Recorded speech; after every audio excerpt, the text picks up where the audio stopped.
आज हम लोग एक बड़ा ही अद्भुत महाविद्या के बारे में चर्चा करेंगे। इस महाविद्या को ब्रह्मास्त्र महाविद्या बोलते हैं।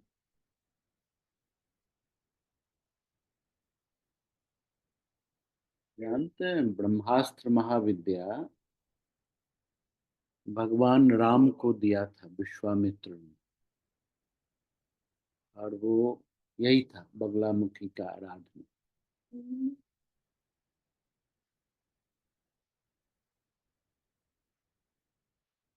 बगलामुखी ये महाविद्या जब आप जीवन में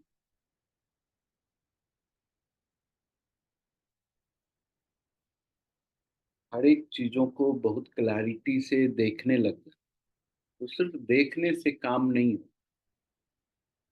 उस चीजों के प्रति आपका फोकस्ड होना, पॉइंटेड होना और लक्ष्य को अटेन कर लेना ही उद्देश्य बन जाता। और सिर्फ उसी चीज को देखना जो हमारा लक्ष्य होता है, ये मुख्य बिंदु है हमारी 7वां महाविद्या ना। बगलामुखी हमको ये एबिलिटी देती है कि हम पिन पॉइंटेड फोकस्ड हो सकें, जिस लक्ष्य को देखें उसको भेद सकें, उसको पा सकें, जो भी हमारा गोल है जीवन में, ये बगलामुखी प्रोड्यूस करती है। आप लोग सुने हैं बगलामुखी का नाम? इससे क्या समझ में आता है?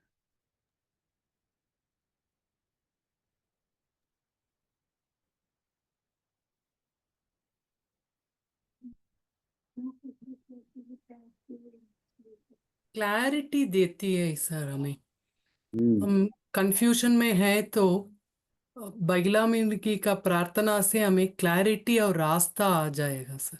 हम्म। वो तो फिर धूमावती भी देती है। हाँ सर,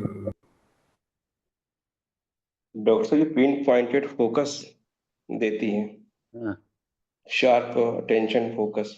हाँ हाँ Sir, concentration and quick. हाँ। सर ये राइट समझाती हैं क्या क्या? सर? सही गलत ब्लैक एंड व्हाइट में डिफरेंशिएशन करना सिखाती है। ठीक है। और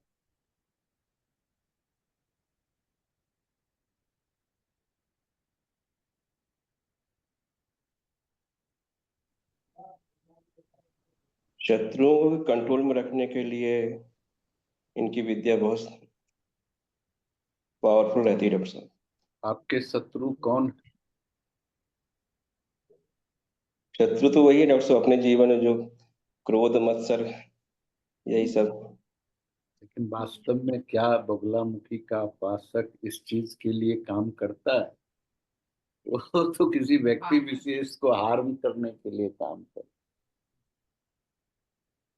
तो उसके व्यक्ति विशेष के इंटेंशन पे डिपेंड है डॉक्टर साहब कि कैसे उसको टूल बनाते हैं, बैठ के उल्टा सीधा सब। है।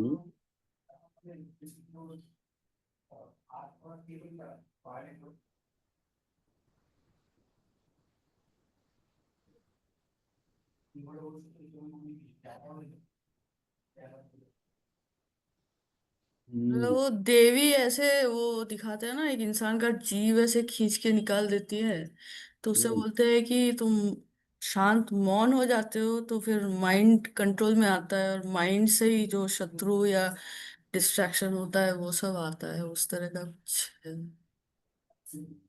सही पकड़ा है, एकदम सही बात है।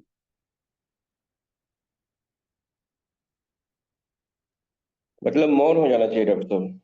हम्म। वो देखते हैं उनके फोटो में, तस्वीर में क्या दिया हो।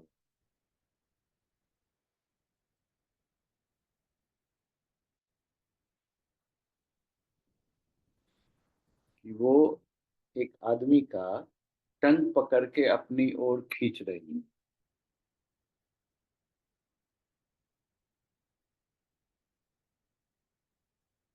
है ना। बगला जो है, इसका दो अर्थ होता है। एक तो बगुला हो गया, तो उसको क्रेन बोलते हैं ना। हाँ, कि जिनका मुख बगुला की तरह, तो इसलिए वो बगुला मुखी है। दूसरा बगला का अर्थ होता है लगाम। लगाम जानते हैं, जो घोड़ा को पकड़ के खींचते रहते हैं, क्रेडल, क्रेडल, क्रेडल। तो लगाम का काम होता है स्तंभन करना, रोकना। जब भी आप लगाम खींचते हैं तो रोकते हैं, ब्लॉक कर देते हैं मूवमेंट को। तो बगलामुखी में स्तंभन का काम बहुत ही इम्पोर्टेंट है, इसीलिए टंग पकड़ के खींचती, स्तंभित करने के लिए, कि आपको बोलने की क्षमता ही खत्म हो जाए, रुक जाए, या आप अनावश्यक बातों को बोल ही ना सके। जो जरूरत नहीं है उसको बोलने की आवश्यकता नहीं है, और आप वहां ब्लॉक हो जाए, कंट्रोल हो। और जैसे अभी सुचिरा जी ने कहा कि टंग खींच लेने से जब हम बात कम करते हैं, मौन हो जाते हैं, तो फिर मौन से हमारा माइंड काम हो जाता है, और जब माइंड काम हो जाता है तो हम अपने शत्रु पर विजय आसानी से प्राप्त, है ना। तो मौनम सर्वार्थ साधन, ये इनका अद्भुत अंडरस्टैंडिंग। तो बेसिकली है, आप बगुला की क्वालिटी देखें कि वो एक ही पांव पर खड़ी हो। जब वो शिकार कर रही होती है तो दोनों पैर पर खड़ी नहीं रहती, एक ही पांव पर खड़ी होती, एक पांव दूसरे पांव के ऊपर में सपोर्ट कर, और फिर वो पानी के अंदर में अपने शिकार को पकड़। तो यानी कि जब आप बगलामुखी की साधना करेंगे, या आपके अंदर की प्रक्रिया इस तरह से सशक्त हो जाएगी, तो बहते हुए पानी में भी आप अपने गोल को, जो कि गोल को दिग्भ्रमित करता है ना, कि कहाँ पर एग्जैक्ट मछली है और कहाँ पर नहीं है, इस तरह की भ्रम पैदा होती है पानी के अंदर मछली को जब हम देखते हैं। लेकिन उस भ्रम में नहीं आकर के बगुलामुखी उसको डिस्ट्रॉय कर, और अपने गोल को लक्ष्य करने में, बगलामुखी की आराधना से ही अर्जुन को ये क्षमता आई थी कि लक्ष्य के उस पार्ट को ही विजुलाइज करना जो मोस्ट इम्पोर्टेंट है ना। तो जब उनके गुरु ने उनको पूछा कि क्या दिखता है, तो उन्होंने बताया कि मुझे आंख दिखता है, पेड़ के ऊपर। पेड़ नहीं दिखा, पेड़ की टहनियाँ नहीं दिखी, पेड़ के फल फूल नहीं दिखे, इवन दो वो पक्षी नहीं दिखा, लेकिन उस पक्षी की आंख दिखा। तो ये इतने फोकस्ड हो जाते हैं, इतने पिन पॉइंटेड हो जाते हैं, और ये पिन पॉइंटेड होना बगलामुखी की असीम कृपा है। बगलामुखी का जो वस्त्र है सो पीला है ना। और पीला जो है सो देवताओं के गुरु का भी ड्रेस है। किसका है? बृहस्पति का, देवताओं के गुरु का भी ड्रेस पीला। तो इसीलिए पीतम्बरा, जिसको बगलामुखी बोलते हैं, उसको पीताम्बरा भी बोलते हैं। और पीताम्बरा ड्रेस किसका है? विष्णु का भी, कृष्ण।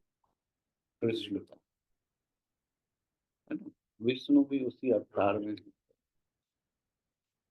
तो इसीलिए आपको, जब हम बगलामुखी को समझते हैं, तो ये मास्टर बनाता है या आपके लिए मास्टर उपलब्ध करा देता है स्वतः खुद के अंदर। फिर दूसरा कार्यक्रम करता है कि ये आपको विशुद्ध कर देता है, प्यूरिफाइड कर देता है। तो जैसे ही आप विशुद्ध होते हैं, जैसे पानी स्वच्छ हो जाता, तो उसके नीचे गहराई में कोई भी सामान क्यों ना हो, आप उसको ऊपर से देख सकते हैं।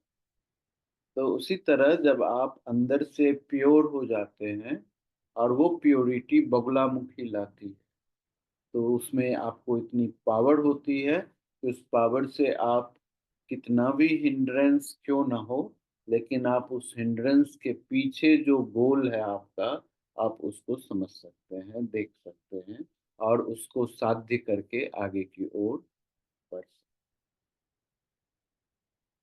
हैं। इस देवी को शांभवी कहा जाता है बगुला में।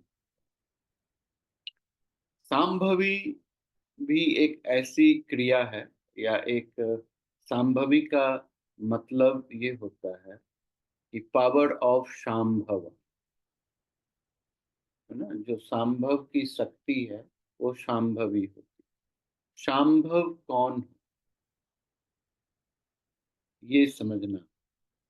शांभव का मतलब होता है कि जो जो टिप ऑफ जो ट्रायंगल होती है ना, उसको शांभव बोलते हैं। एपेक्स ऑफ योर ट्रायंगल, वो शांभव होता है। तो एपेक्स की जो पावर, एपेक्स से जो पावर जनरेट होता है, वो पावर संभवी होती है, और वही पावर बगुलामुखी कहलाती है, पिक। तो आप देखेंगे बगुला का जो चोंच है, उस चोंच में तो रूट में बहुत चौड़ा है थोड़ा, और टिप जो उनका है बहुत ही शार्प और नुकीला है। तो वो जो पावर है उस चोंच के अंदर में है, उसके अग्रभाग में है। तो इसी तरह संभवी के दौरान भी हमको जब साधना करनी होती है, तो हमको चाहे नाक के सबसे आगे वाले भाग, अब आगे वाला भाग दोनों तरीके से, टिप ऑफ द नोज में आप फोकस करेंगे, या नहीं तो जहां से नाक शुरू हो रहा है उसके स्टार्टिंग पॉइंट में फोकस करें। तो टिप ऑफ द नोज में फोकस करने से आपको जीवनी शक्ति की अनुभूति होती है।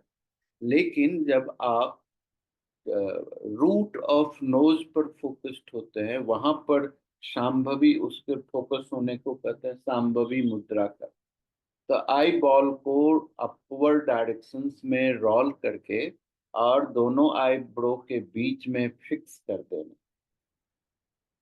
तो इससे बगुलामुखी की बड़ी असीम कृपा हो जाती है हमारे ऊपर, और हम हाईली फोकस्ड हो पाते हैं और अपने लक्ष्य को वेद करने में सहज होते। इसीलिए इसकी साधना क्या कहते हैं, ब्रह्मरांध्र की साधना, टॉप ऑफ द हेड के ऊपर ही इसकी साधना की जाती है ना। तो ये बड़ा ही इम्पोर्टेंट अंडरस्टैंडिंग होती है। इसीलिए ध्यान में भी अगर हम बगलामुखी का ध्यान करते हैं, तो हमको टॉप ऑफ द हेड में उनका ध्यान करना चाहिए। इनकी सबसे अद्भुत बात है कि इनके जो स्ट्रक्चर, जो डिजाइन किया है इनके स्वरूप को, तो वो स्वरूप भी बड़ा यूनिक स्वरूप। जैसे 4 हाथ है, तो इसमें एक हाथ में पाश है, एक हाथ में मुदगर, गदा, गदा है ना। फिर एक हाथ में अभय मुद्रा है, और एक में ज्ञान या वर मुद्रा।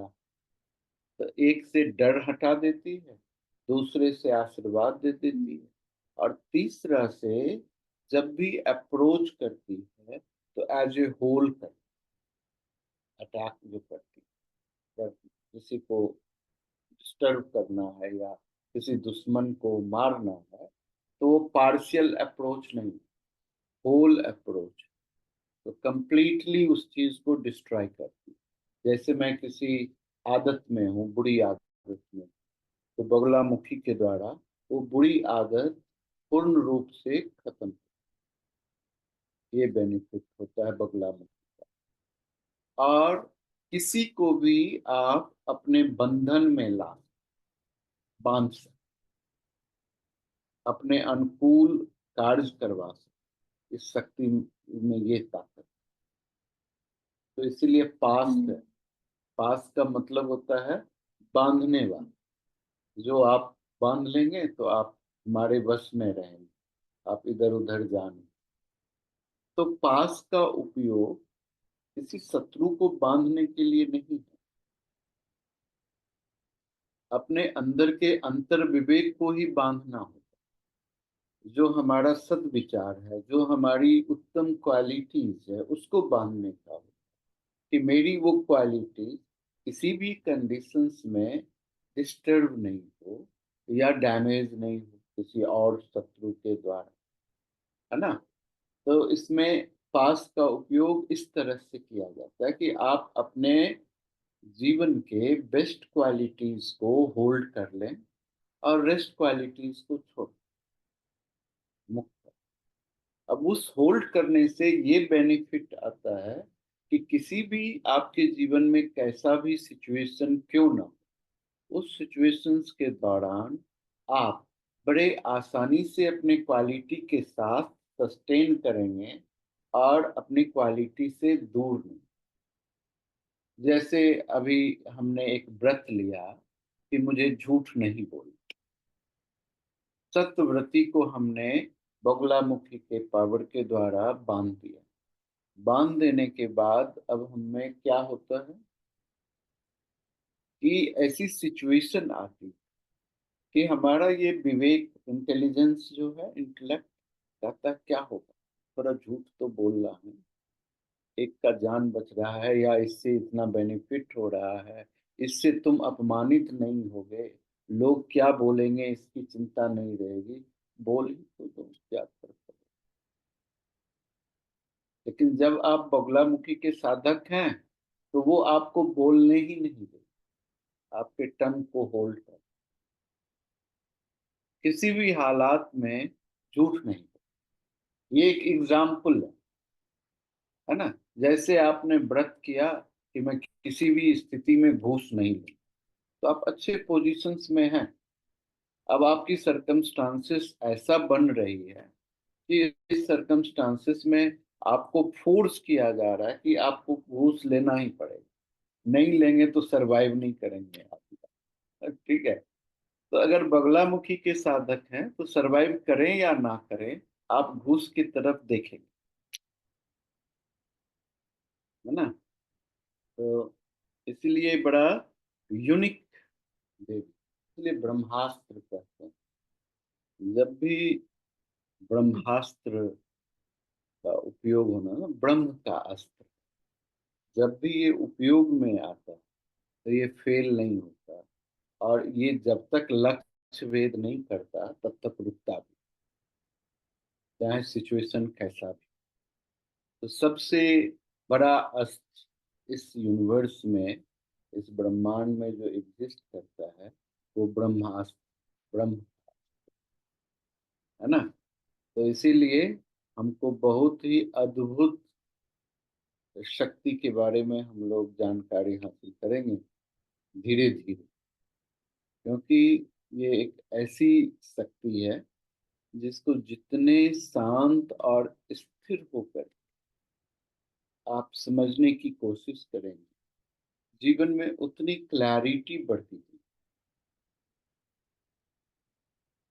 और जैसे जैसे क्लैरिटी बढ़ती जाएगी, तब आप उस शक्ति को महसूस कर सकेंगे अपने जीवन में कि मैं कॉमन लाइफ में किस तरीके से बगलामुखी के साथ जुड़ा, है ना। जैसे हम एक एग्जाम्पल देते हैं कि आप टीवी देखते हैं, टीवी देखने में आप इस तरह से मर्ज हो गए कि आसपास की कोई भी चीज लोग हिला भी रहा है तो टीवी दिख रहा है, वो हिलाने की अनुभूति नहीं।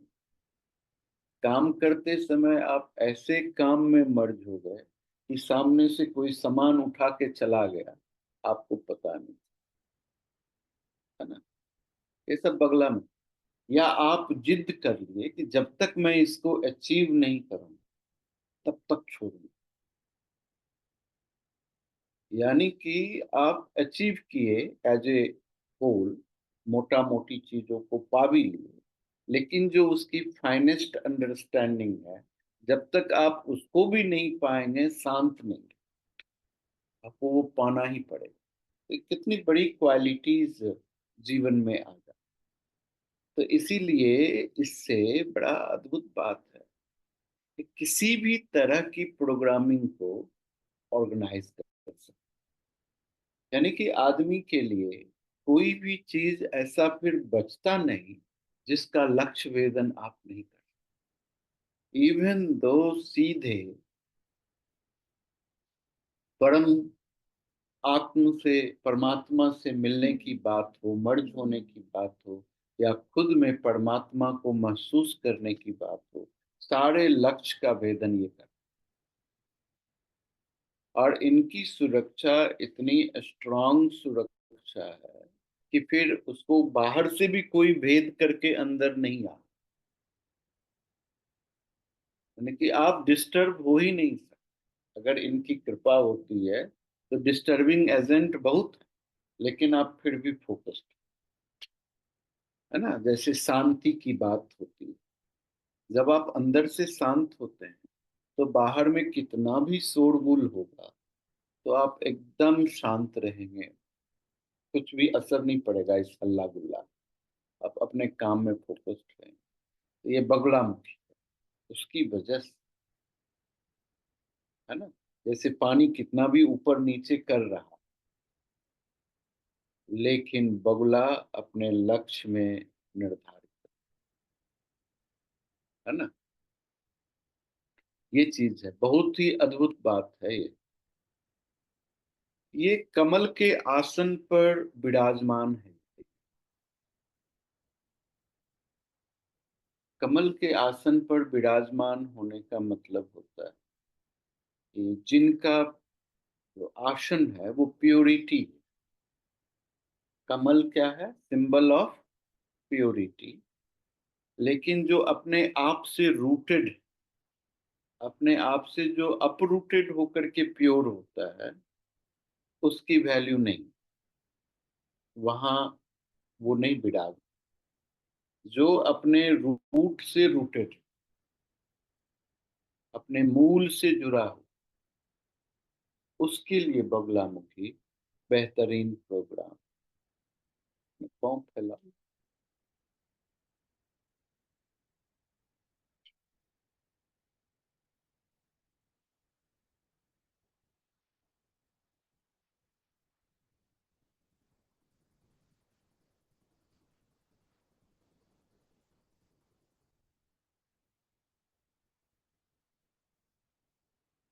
है ना, तो ये प्रोग्राम होता है। तो कमल के ऊपर विराजमान, अब कमल के ऊपर विराजमान होते हुए इनका बड़ा ही यूनिक यंत्र डिजाइन है। उस कमल के ऊपर बैठने से पहले यंत्र, यंत्र ऐसा है कि एक ट्रायंगल है, उस ट्रायंगल के अंदर में एक हेक्सागोनल बना हुआ है, हेक्सागोनल के अंदर में एक सर्कल बना हुआ, सर्कल के अंदर में एक 8 दल वाला लोटस बना हुआ, और सर्कल के बाहर में 16 पेटल्स का एक लोटस।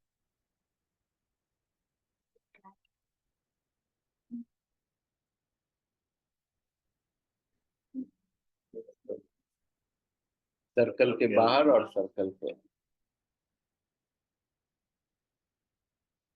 और फिर वो उस पर आसन करे, उस यंत्र के ऊपर में विराजमान।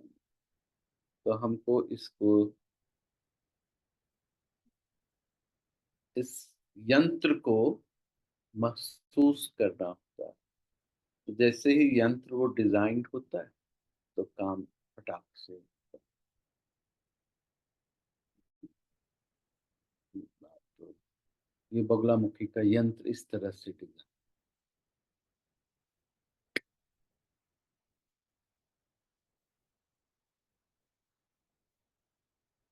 इसीलिए जब भी इनका ध्यान करना है तो फोरहेड में करना चाहिए, टॉप ऑफ द हेड में।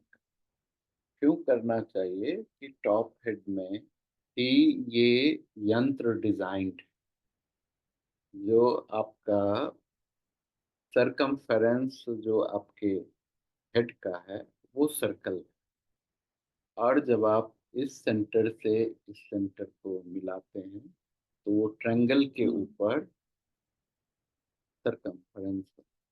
फिर पूरा हेड जो है सो डायमंड शेप में, हेक्सागोनल, हेक्सागोनल। फिर उसके अंदर में ये सर्कल है, सर्कल के बाहर 16 है, सर्कल के अंदर 8 पेटल्स लोटस, और फिर सेंटर में बिंदु। तो इसीलिए उस बिंदु के ऊपर जो टॉप ऑफ द हेड, जिसको ब्रह्मांड बोलते हैं, उस बिंदु के ऊपर ही हमको ध्यान करना चाहिए।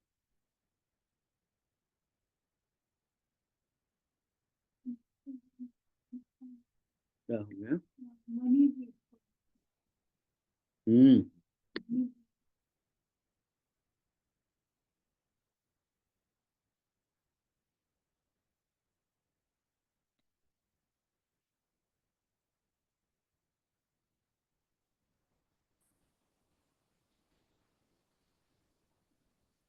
तो बगला का आपने दूसरा अर्थ समझा, लगाम, जो रोकने वाला, स्तंभन करने।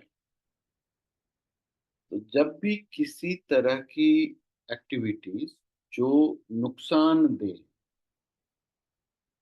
जो आपको या आपके परिवार को या आपके विजडम को नुकसान करने वाला है, उसको आप इस शक्ति से रोक सकते। काम ही यही। हाँ, देखते हैं जैसे घोड़ा की जो पावर है, लगाम खींचते ही वो पावर खत्म। तो जितना भी संसार में गलत अभिव्यक्त मतलब क्रिया है, अविचारिक क्रिया जिसको बोलते हैं, जिससे कि रॉन्ग विजडम डिजाइन हो रहा है, उस सारे चीजों को स्तंभित कर देती है, रोक देती है। इसीलिए इनको स्तंभन शक्ति की मालकी है। तो किसी भी चीज को रोक सकते, उसके मूवमेंट को ब्लॉक कर। तो हम तो इसको अपने फायदा के लिए यूज में लाते हैं, है ना। अपने फायदा के लिए यूज में क्या लाते हैं, तो हम अपने उसी शक्ति को स्तंभन करते हैं, वो डिस्टर्ब नहीं हो हमारे अंदर और हमारे लिए उपयोग में। इसलिए बहुत ही अद्भुत प्रोग्राम है इस स्तंभन शक्ति का। तो इस शक्ति के द्वारा आप शरीर को ब्लॉक कर सकते हैं, दिमाग को ब्लॉक कर सकते हैं, बोलने की क्षमता को बंद कर सकते हैं। इसीलिए इनको स्तंभन शक्ति की मालकिन कहा। इससे कुछ भी किया।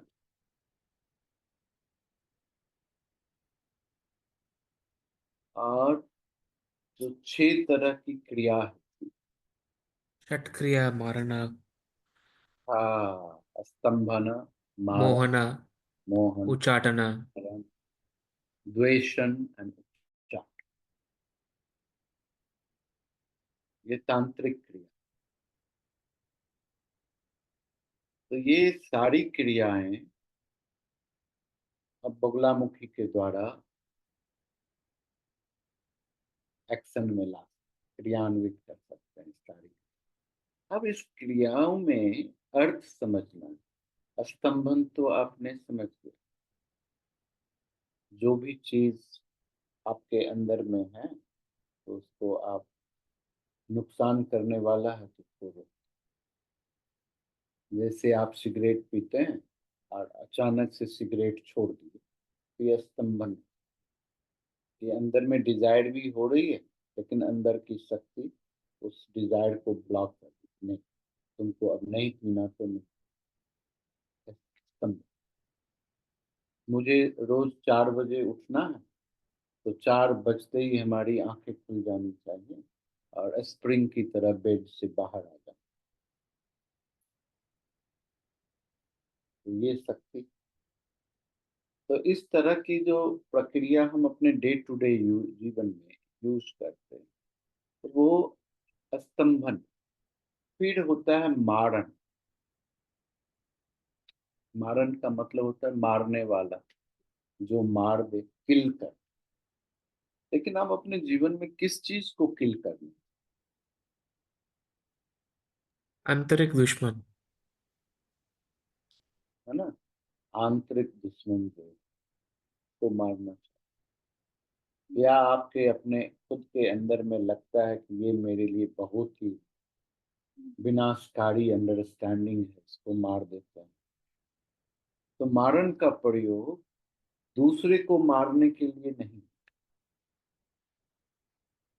खुद के अंदर जो त्रुटि है उसको मार, जो कमजोरियां हैं उसको मार, या जो हमारा अहंकार है उसको मार। तो मारण इसीलिए। फिर होता है मोहन, कि आप, अट्रैक्शन। हाँ, देखे और चीजें आपकी तरफ आकर्षित, तो मोहन बोलते। फिर होता है वशीकरण। वशीकरण में और मोहन में अंतर, दोनों में आकर्षण। वशीकरण में भी वो व्यक्ति आपके वश में हो जाएगा या वो एक्टिविटीज आपके वश में हो जाएगा, है ना। मोहन में भी वो मोहित हो जाएगा आपके रूप में, आपके शब्द में, आपके प्रेजेंस में, आपके अंडरस्टैंडिंग में, और वो अपना सब कुछ आपके लिए तैयार, ये आपके सब सब आपके लिए। वशीकरण में आप उसको मैनिपुलेट कर, आप अपने हिसाब से उसको इंस्ट्रक्शंस देंगे, जो इंस्ट्रक्शंस देंगे उसी इंस्ट्रक्शंस को फॉलो। तो वशीकरण बेसिकली आपके सबकॉन्शियस माइंड को कंट्रोल करने का प्रोग्राम। तो जब आपके माइंड को जो इंफॉर्मेशन दिया जाएगा आपका बॉडी उसी तरह से बिहेव करेगा, आपका बिहेव बदल जाएगा, आपकी आवाजें बदल जाएंगी, आपकी चीजें, जिसको मैस्मरिज्म बोलते हैं, फिर आज के डेट में मैजिक बोलते हैं, हिप्नोटिज्म बोलते हैं। ये सारी की सारी क्वालिटीज हमको वशीकरण से। द्वेषण बड़ा अद्भुत प्रोग्राम है, इससे द्वेष पैदा कर दे, कि अब हम देख रहे हैं अब हमारे अंदर में द्वेष कहाँ पैदा कर।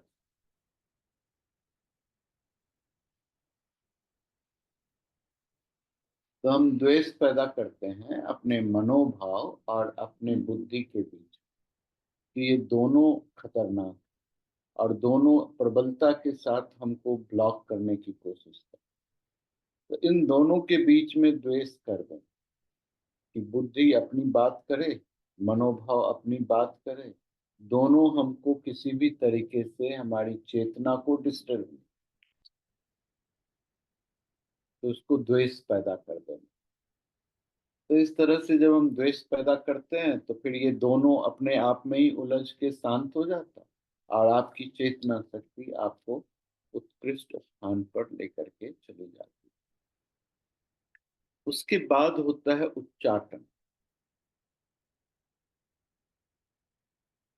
उच्चाटन का मतलब होता है कि आप किसी एक जगह में स्थिर होकर के काम नहीं, जबकि बगलामुखी की शक्ति पिन पॉइंटेड कराती, लेकिन तांत्रिक में एक प्रोग्रामिंग है उच्चाटन का। इसका उद्देश्य ये होता है कि आप एक जगह में जब आप फोकस्ड हो गए, उसको अटेन कर लिए, तो आप उधर रुकने की जरूरत नहीं। You should move on another goal. So you can't be calm and relaxed and satisfied कि work is over, now everything is fine in life. वो ये नहीं कहता, वो कहता है, उसमें उच्चाटन लगा रहता है कि आप स्थिरता से बैठेंगे नहीं। एक को खत्म किए दूसरे में लग गए, दूसरे को खत्म किए तीसरे में लग गए, तीसरे को खत्म किए चौथे में लग गए। तो कंटिन्यूटी ऑफ एक्शन मेंटेन करता है। लेकिन इसका नेगेटिव एस्पेक्ट ये होता है कि वो नेगेटिव अप्रोच में जब हम उच्चाटन करते हैं तो आपको शांत नहीं रहने दे, करने के लिए जाएंगे कुछ कुछ और करके। तो जनरली जो आज के जमाने में जो लोग उपयोग करते हैं, उच्चाटन करते हैं, द्वेष करते हैं। अब हस्बैंड वाइफ बहुत प्रेम में हैं, उनको विद्वेषण कर दिया, दोनों लड़ाई करने लग गए, साथ में रहना पसंद किया। दो दोस्त है, बड़ा अच्छा दोस्त है, बस विद्वेषण कर देने से दोनों दोस्त में ही पटरी खत्म, लड़ाई लड़ने लग जाएगा, एक दूसरे को देखना नहीं पसंद करे। तो ये नेगेटिव प्रोस्पेक्टिव में ऐसा यूज कर। लेकिन ये कोई भी चीज बाहर की दुनिया में किसी को नुकसान करने के लिए नहीं, ये सारा का सारा प्रोग्राम खुद के अंदर के दुश्मनों के साथ लड़ने के लिए। ये अस्त्र और शस्त्र है जिसके द्वारा आप अपने आप को डिजाइन कर सकते हैं, प्रोग्राम कर सकते हैं। या अगर आप किसी गलत रास्ते में भटक रहे हैं तो आप उस जगह में अपने आप को होल्ड कर सकते हैं एक सही क्वालिटी के साथ।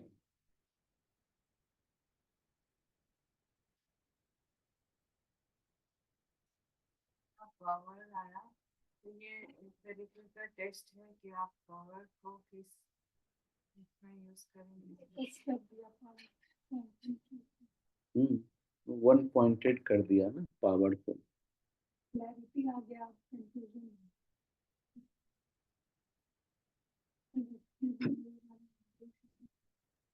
अब ब्यूटी क्या है कि आपको अ, सिर्फ इंटेंशन सेट करना पड़ता है, और उस इंटेंशन के हिसाब से वो पावर अपने आप इवेंट्स को नेचुरली डिजाइन करती है कि आपको ज़्यादा वो फ्रिक्शन ना लगे, स्मूथली हो जाता है मतलब।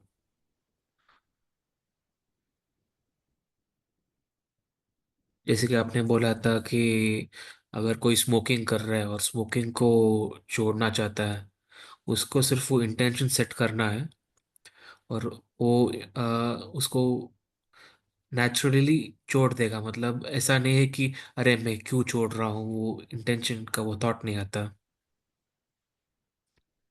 हम्म, बिल्कुल सही बात। एक नेचुरल सा एक फीलिंग आ जाता है कि छोड़ देंगे ऐसा। Yes.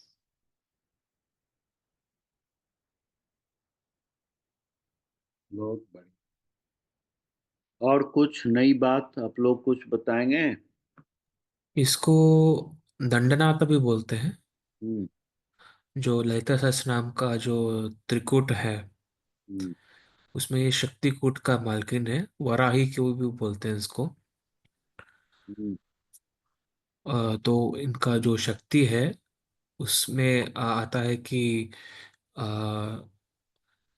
ललिता ललिता देवी का जो शक्ति का एस्पेक्ट जो है, जो हम्म। ग्रंथि भेदना करता है, हम्म।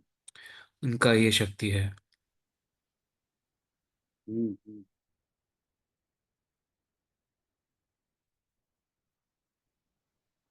सही बात।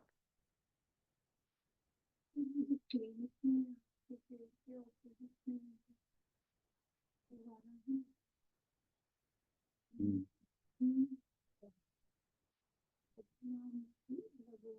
मैं वो चोंच वाला तो महादेव का है।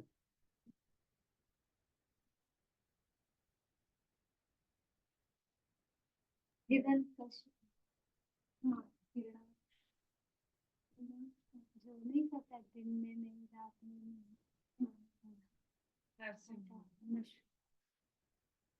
आकाश के नहीं, पाताल के नहीं, ऐसे वो लिए हुए हैं ना ये, मुझे मन है कश्यप। तो महादेव का एक स्वरूप है, हिरण्यकश्यप को उठा लेते हैं, उनको घमंड हो जाता है ना, अहंकार, तो फिर वो स्वरूप ग्रहण करते हैं। यहाँ साउथ इंडिया में उनका मंदिर है, पूजा होता है उसमें। इनका और प्रत्यंगिरा का कोई लिंक है क्या? प्रत्यंगिरा का सबके साथ लिंक है। देखा था तारा प्रत्यंगिरा कवच करके एक है, और बगलामुखी प्रत्यंगिरा कवचम एक है।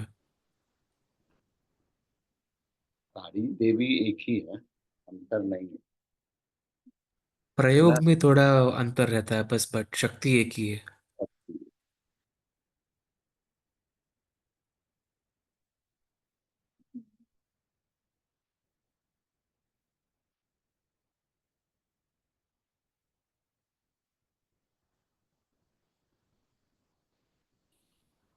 प्रत्यंगिरा अलग अंडरस्टैंडिंग है। प्रत्यंगिरा ना आपके बॉडी के अंदर में माइटोकॉन्ड्रियक एक्टिविटीज होती है ना, एवरी सेल के विद इन एक फायर जनरेट, और उस फायर के द्वारा आपका सेल एनर्जी प्रोड्यूस, और उससे आपका शरीर डिजाइन डेवलप और एक्शन। तो प्रत्यंगिरा का मतलब ही वही होता है कि आपके शरीर के हर एक अंग की जो अग्नि है वो प्रत्यंगिरा।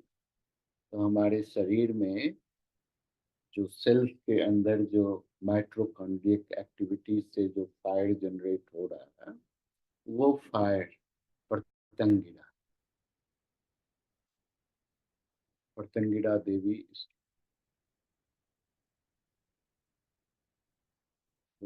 वो चाहे सूक्ष्म शरीर हो, चाहे स्थूल शरीर या कारण शरीर, हर एक शरीर की प्रत्यंगिरा अलग अलग। तो इसीलिए प्रत्यंगिरा को भी आदि देवी के रूप में जाना। प्रत्यंगिरा के अधीन में ब्रह्मा विष्णु महेश, एक सर्टेन टाइम में प्रत्यंगिरा से ये क्रिएशन स्टार्ट हुआ था। तो इसीलिए ये आदि शक्ति आदि देवी के रूप में जाना जाता है। जैसे हमारा बगला क्या कहते हैं, धूमावती है, उसी तरह से प्रत्यंगिरा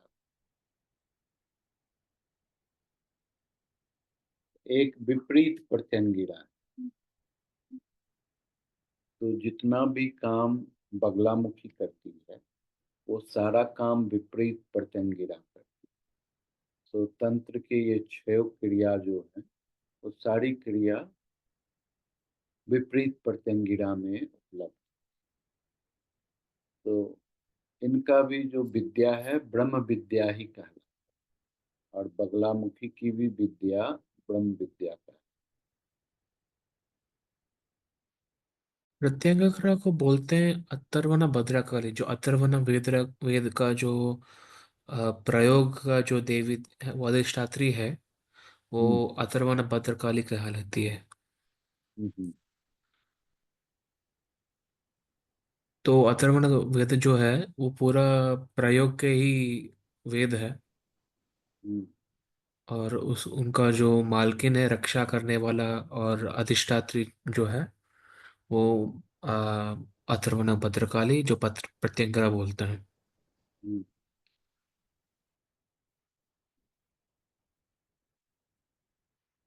हम्म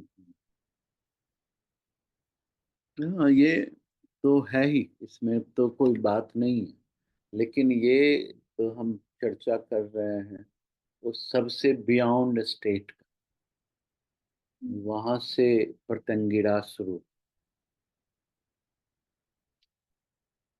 तो ये हर एक समय में अलग अलग स्वरूप में आई और किस स्वरूप में किस समय उपस्थित हुई हैं उसके हिसाब से नामकरण,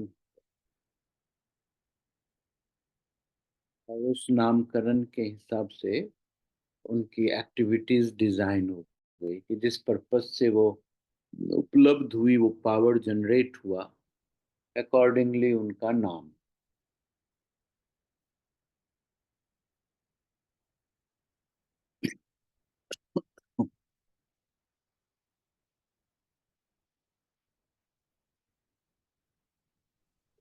सर सरस्वती माँ कौन सी शक्ति में आती हैं, किधर कैटेगराइज होती हैं? हर एक जगह जो आपके दिमाग की शक्ति है वो सरस्वती है, जो शरीर की शक्ति है वो काली है।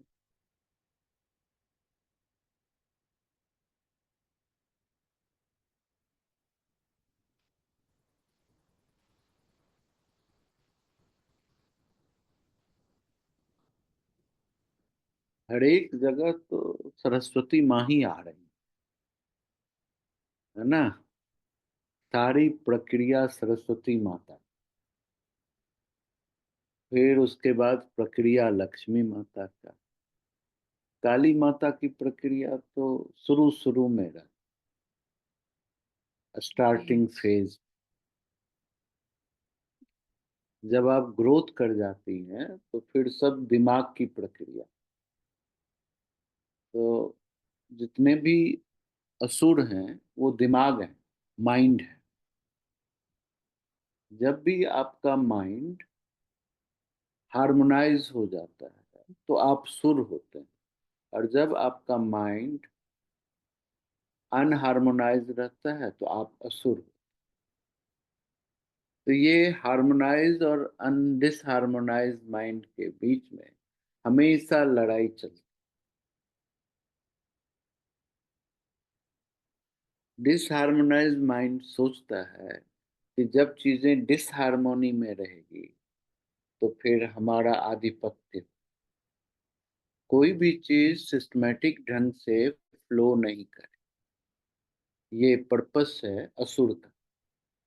सुर का पर्पस है कि हर एक चीज अपने एक नियम को फॉलो करे, अपने रिदम को फॉलो करे, अपने साइकिल को फॉलो करे, और फिर हर एक चीज सुचारू ढंग से चले, अव्यवस्था नहीं हो।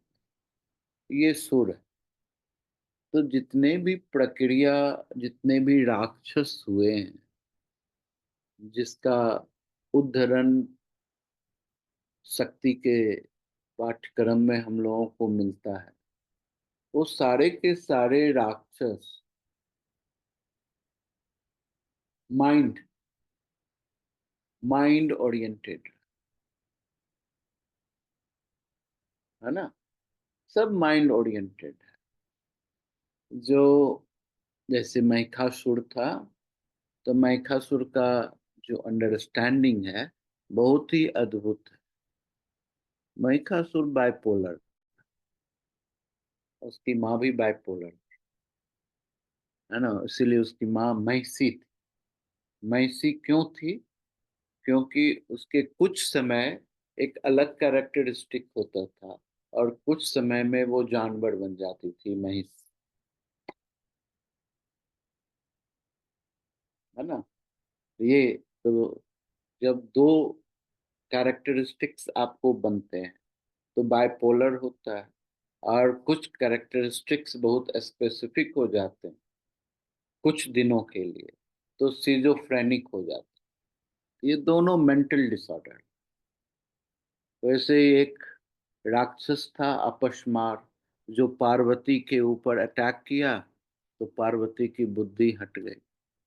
अब अपस्मार का मतलब ही होता है अपस्मार, ऐसा राक्षस जो आपकी स्मृति हटा दे। तो आज के डेट में हमारे पास बीमारी है जिसमें आपकी मेमोरी लॉस हो जाती, डिमेंशिया हो जाना, है ना। तो मेमोरी लॉस हो गई तो वो अपने किसी को नहीं पहचान रही, हस्बैंड को भी नहीं पहचान रही। तो आज तो ऐसे बहुत सारे बीमारी हैं। तो ये जो शक्ति को जिसमें हम ये अध्ययन कर रहे हैं, ऑलमोस्ट सारे के सारे राक्षस माइंड ओरिएंटेड राक्षस। हमारे जीवन में अगर हम सुचारू नहीं हैं, सिस्टमेटाइज्ड नहीं हैं, तो ये राक्षस हमारे खुद के अंदर पैदा लेते हैं।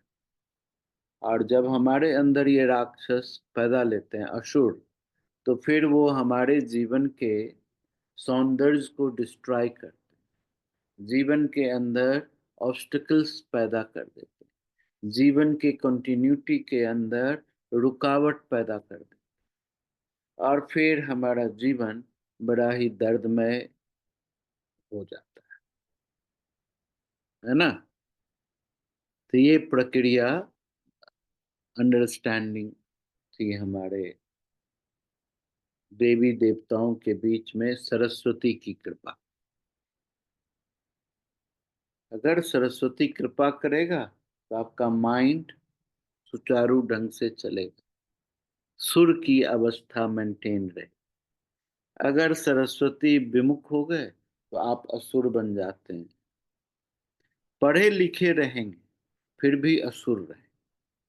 इतने ताकतवर राक्षस थे, इतने परिश्रमी थे, इतना तपस्या करते थे परिश्रम से।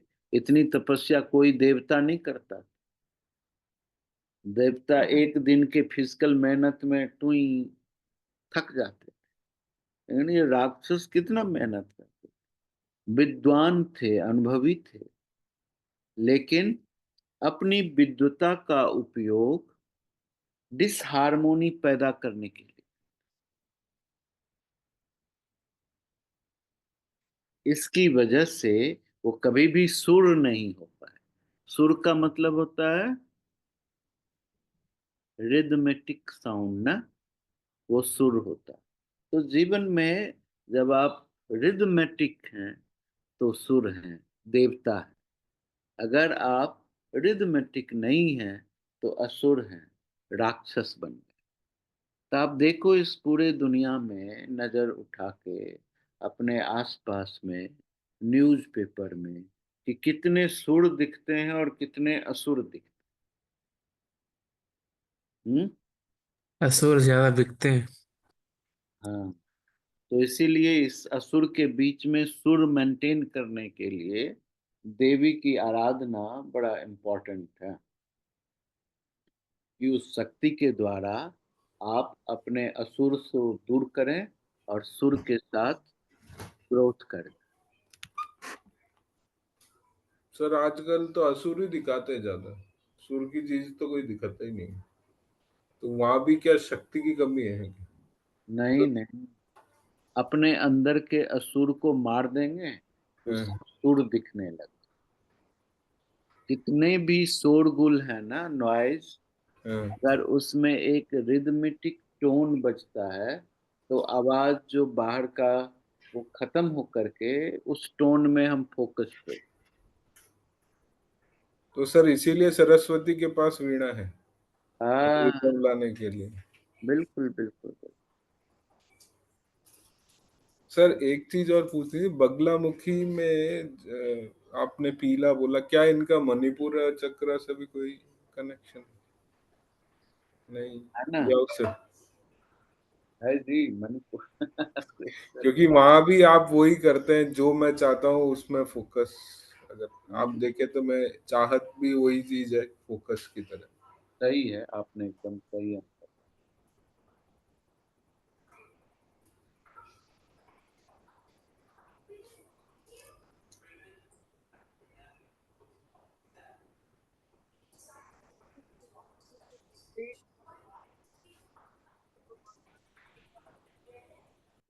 ठीक हो जाए। उसको वाक स्तंभन, उस बच्चे को वाक स्तंभन क्यों हुआ, ये समझने की बात। अपने शब्दों के उपयोग के दौरान जब वो प्रेग्नेंट थी उसकी, तो शब्दों का उपयोग सही ढंग से नहीं किया, तो उसके लिए जो बच्चा पैदा होगा उसका वाक स्तंभन।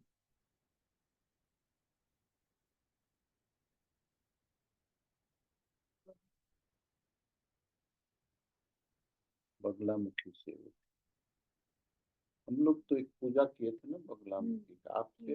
हाँ, मैं मैं माला लेके फिर एक ये पूर्णिमा में नहीं की।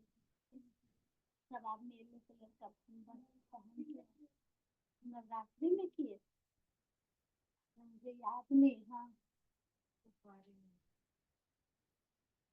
अक्टूबर वाले नवरात्रि में की किसने, लेकिन हाँ सुपारी लेके।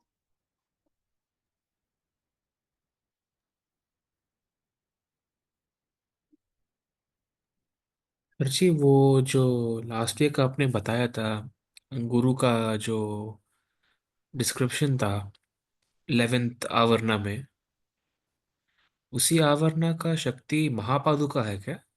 हम्म, इसीलिए महापादुका का पूजा इतना इम्पोर्टेंट।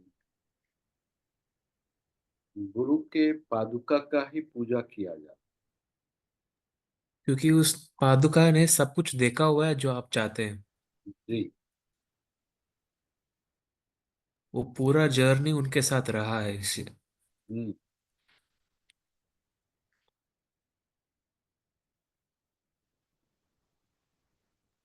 ठीक है, समझ गया कि 10 आवरणा का 10 मुद्रा है। अब जब हम तिथिनित्य का साधना करते हैं, उससे पहले 11वां आवरणा से पहले, हम्म। उसमें कौन सा मुद्रा उपयोग करें? कोई ऐसा मुद्रा है क्या? क्योंकि वही आउट ऑफ प्लेस लग रहा है बिना मुद्रा का। तो उसमें बस सिंपल मुद्रा करना है, प्रणाम मुद्रा। ना मुद्रा, योनि मुद्रा नहीं दिखा सकते उसमें? उसमें योनि मुद्रा नहीं। ओके।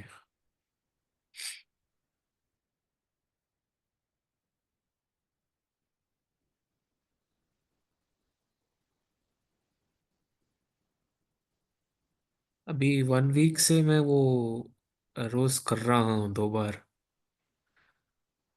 हम्म। श्री चक्र पूजा, छोटा वर्जन में, महापादुका मंत्र के साथ। हम्म। अब क्या कुछ होता है कि जब वो एनर्जी आता है, मेरा बॉडी इतना रेस्टफुल हो जाता है कि उसके बाद जो मैं मूवमेंट करने लगता हूँ, तो मेरा फेस जो है थोड़ा स्टक सा हो जाता है फेस में। जब मैं बात करने का कोशिश करता हूँ उस टाइम पे, तो लिप्स तो का और चीक्स का जो मूवमेंट है ना, हम्म। वो थोड़ा फ्रोजन सा लगता है। थोड़ा मुश्किल लगता है बात करने में उस टाइम पे, एटलीस्ट कुछ 5-10 मिनट्स के लिए। इसका क्या इतना एनर्जी है कि वो आपको रेस्टफुली रखना चाहता है, ऐसा कुछ है क्या? ऐसा ही है, ज्यादा एनर्जी डिजाइन होने के बाद। लेकिन इसके लिए आप पहला काम ये करना चाहिए कि हमको नाड़ी शोधन प्राणायाम करना। जब नाड़ी शोधन प्राणायाम करते हैं तो शरीर में जब ऊर्जा पैदा होती है, तो वो ऊर्जा का पाथ क्लियर होता है और वो आसानी से अपनी रास्ता डिजाइन करता है। उसमें रिस्ट्रिक्शंस नहीं। हमको फिजिकल लेवल में किसी भी तरह का स्ट्रेस और स्ट्रेन नहीं। इसलिए नाड़ी शोधन प्राणायाम पहले कर, तो करने के बाद फिर आराधना शुरू। तो फिर हमको इस तरह के इम्पैक्ट फील नहीं होंगे बॉडी के ऊपर। हम हर एक अवस्था में सहज रहें।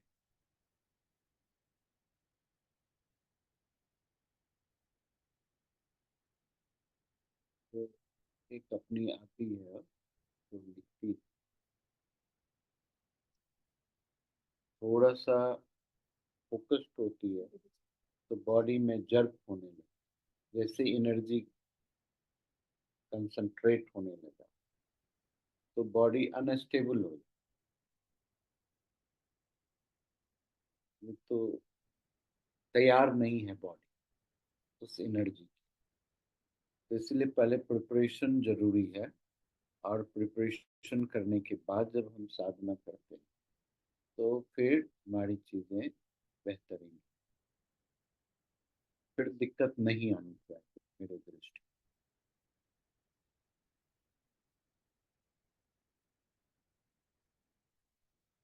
ठीक है। ठीक है स्वामी। या, ये कितना बज गया?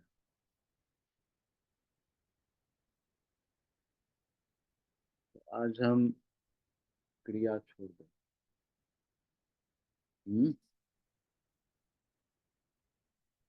आज क्रिया छोड़ते हैं, अगले बुधवार को क्रिया और बाकी अंडरस्टैंडिंग को समझेंगे। बगलामुखी में बहुत सारी अंडरस्टैंडिंग की डिफरेंट विजडम है, जिस विजडम से आप जीवन को डिजाइन कर सकते सुंदर तरीके से। इसके बारे में चर्चा करें और उस दिन प्रैक्टिस करेंगे बगलामुखी का सही प्रैक्टिस ना। बगलामुखी के बाद फिर मातंगी आएगी, मातंगी के बाद कमला, दो और बच गई हैं हमारी 10 महाविद्या। तो 4-5 क्लास में मुझे लगता है कि हम लोग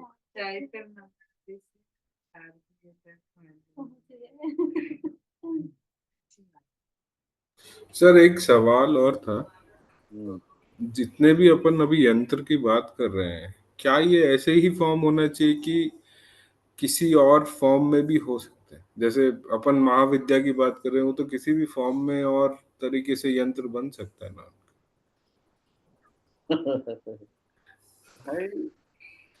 ये तो एक जनरलाइज हो गया, हो सकता है कि स्पेसिफिक किसी पर्सन के लिए अलग से यंत्र हो। आप मुझे ये बताओ, हाँ स्क्रू ड्राइवर, हाँ वो स्क्रू ड्राइवर जैसा ही होगा,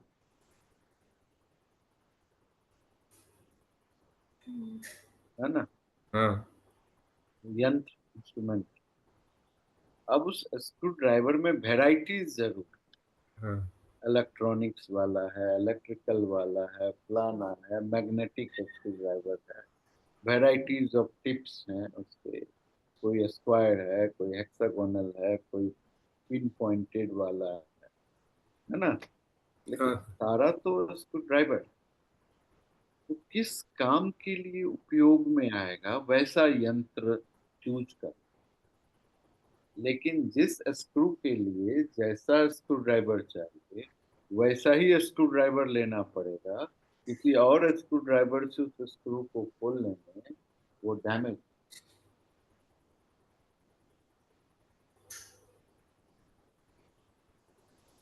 नहीं होगा, डैमेज।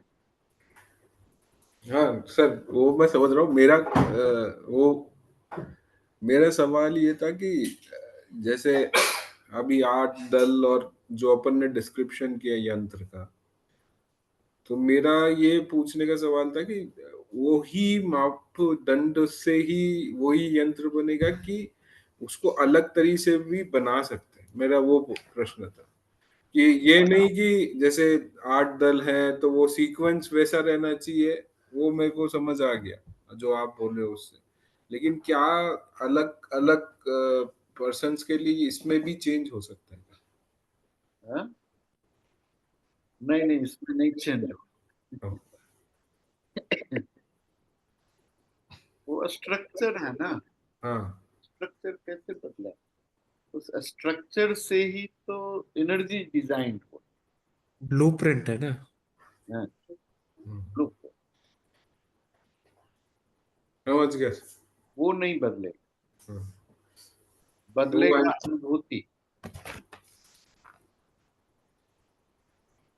ठीक है।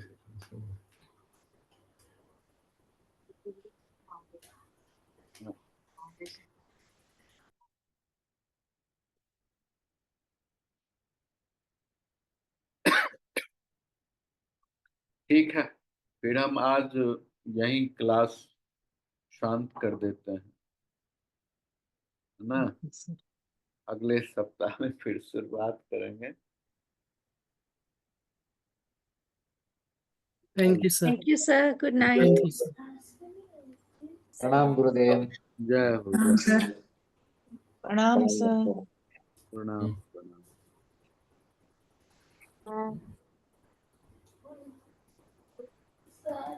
प्रणाम गुरुदेव। प्रणाम प्रणाम। तो बहुत दिन के बाद आया है भाई तुम। हाँ, कहाँ था छोटा? ट्यूशन में टाइम खत्म हो गया। ओहो, चलो तुम्हारा वही पढ़ना इम्पोर्टेंट है। हाँ ठीक है। धन्यवाद सर। जय हो।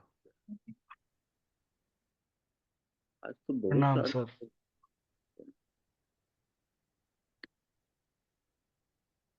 तो 25 जने थे आज।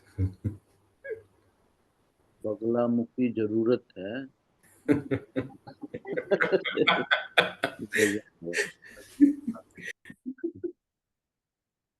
बगलामुखी जरूरत।